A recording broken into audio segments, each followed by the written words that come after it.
Manne moet nie beloon, uit Spain in Our Hearts, deur Adam Hochschild. Dagbreek die 4de April 1938.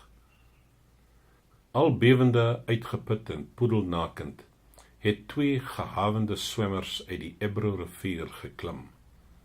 Die rivier was kant en wal van die smeltende sneeu vanuit die Pyrenee.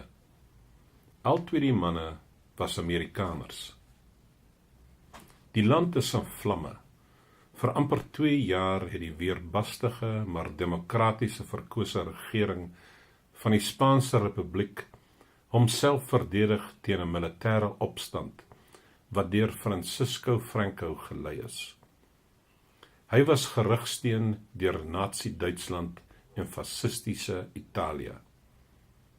Franco, wat homself die rang van generalissimo gegee het 'n geraamde foto van Adolf Hitler op sy lesenaar gehad, en hy het na Duitsland verwys as 'n model wat ons altyd voor ons sal hou. Met daardie dagbreek was die lug bokant die Ebro donker van die oorlogsvliegtuie, ultramoderne vegters en bomwerpers, wat deur Duitse loodse, wat aan die generalissimo deur die Führer gestuur is, geloods. Op die grond was daar tanks en soldate uit Italië. Dit was sommige van die amper 80.000 troepe wat die diktator aan Franco geleen het, en hulle het gehelp om die grootste aanval in die oorlog te loods. Dit was 'n magtige veldtog vanuit die weste, waar 2/3 van die land wat onder Franco se beheer gestaan het. Sy doelwit was om die Middellandse See te bereik, en so die oorblywende grondgebied van die Spaanse Republiek in 2 te verdeel. Franco se uitgerekte stryd vir oorheersing was die hewigste konflik in Europa sedert die Eerste Wêreldoorlog, en dit is gekenmerk as die wraaksigtigste barbaarsheid wat tot daardie hede beleef is. Sy magte het stede tot pynhope gebombardeer, politieke teenstanders gemartel, mense wat aan vakbonde behoort het, vermoor, met masjiengewere op hospitaalsale vol gewondes losgebrand, vroue wat aan die Republiek behoort het se borste met die embleem van sy beweging gebrandmerk, en doodsvonnisse met die garrot wurgapparaat, 'n middeleeuse eysterkrag wat die slagoffer verwrig het, voltrek. Erg gemoker en toegetakel deur die nuwe offensief, het die Republiek se soldate chaoties teruggeval en ooswaarts voor Franco se troepe, tanks en bomwerpers uitgestroom. Op sommige plekke het Franco se troepe, wat vinnig in aantog is, vooruit en oorgespring. Die Republikeinse magte het duisende vrywilligers van ander lande ingesluit, en baie van hulle was Amerikaners. Sommige van hulle het reeds gesneuwel. Franco het so pas aangekondig dat buitelandse vrywilligers wat gevangene geneem is, geskiet sal word. Die vinnig vloeiende Ebro rivier, wat deur die ruwe en bergagtige noordooste van Spanje loop, was die grens tussen die dood en veiligheid. Die wal aan die ooste kant was steeds in die hande van die Republikeine. Klein groepies Amerikaanse vrywilligers, wat agter die linies vasgevang was, het daarin geslaag om in die nag verby Franco se troepe te glip, deur op die Poolster te navigeer. Na 3 dae van min slaap, agtervolging deur soldate, tanks en berede soldate wat deur opsporingsvliegtuie wat bokant hulle rondsirkel gelei is, het hulle die Ebro voor dagbreek bereik. Dit was naby 'n plek waar daar op die landskaart 'n brug aangedui is. Hulle het ontdek dat die brug opgeblaas is en dat daar geen bote is nie. 'n paar van hulle wat nie kan swem nie, het uit desperaatheid 'n deur van 'n verlate plaashuis afgeruk om as 'n vlot te gebruik. Ander nuusswemmers het die rivier aangedurf deur aan boomstompe vas te hou. Die stroom het ten minste 6 meegesleer wat verdrink het. 4 van hulle is gewond.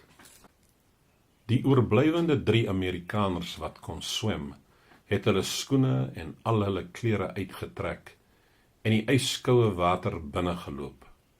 Een van hulle het die wal ver stroom af bereik, maar 2 jong New Yorkers, John Gates en George Watt, wat 'n verstuite enkel en 'n skrapnelwond in sy hand gehad het aan die verkant saam uit die water gestruikel.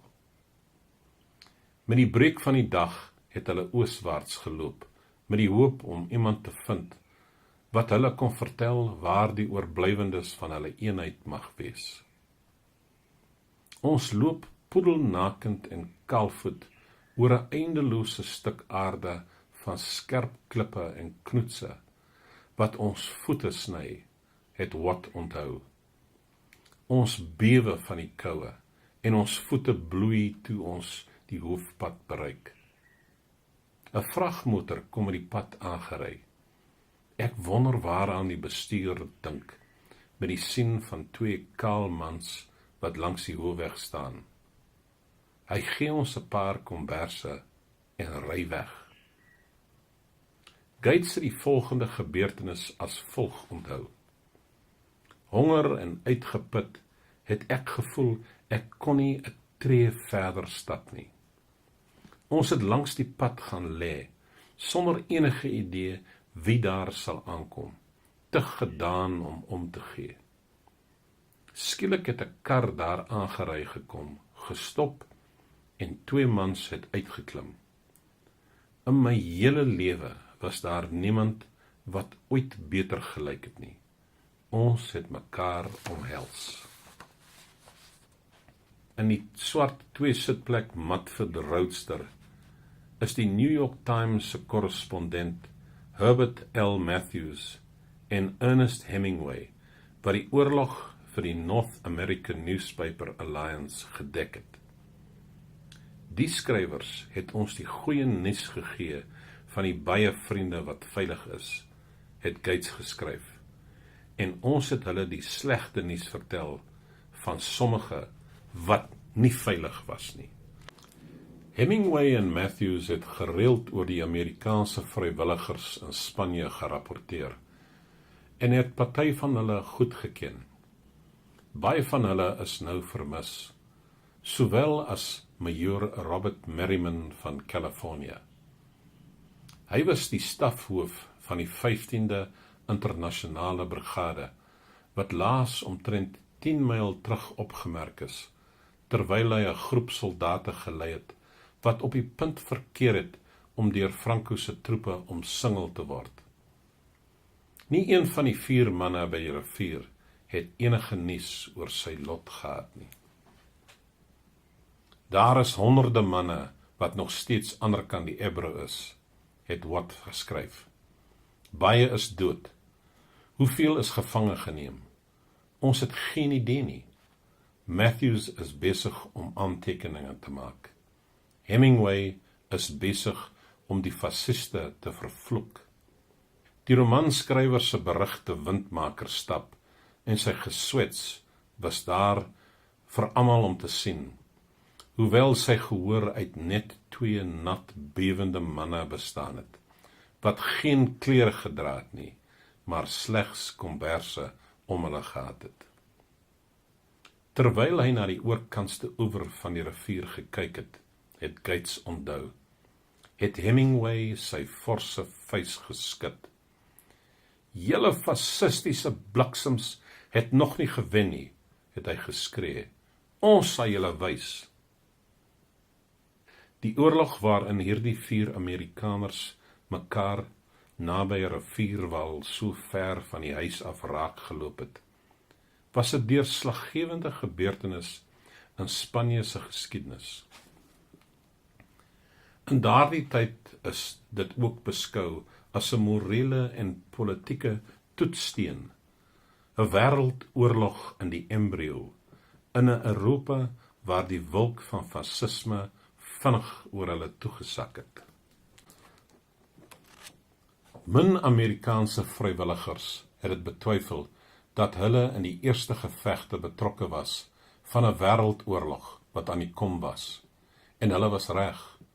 Op watter ander plek is Amerikaners 4 jaar voor die Verenigde State oorlog teen Duitsland en Japan verklaar het, deur nazi-loodse gebombardeer? In ander lande is daar ook deur baie gevoel dat die Spaanse oorlog die era se toetsgrond was. Manne uit my generasie het Albert Camus, die Franse romanskrywer, geskryf, het Spanje in ons harte gehad. Dit was daar waar hulle geleer het, dat mense reg kan wees, maar tog kan verloor. Dat geweld die gees kan verslaan, en dat daar tye bestaan, dat mannemoed nie beloon word nie.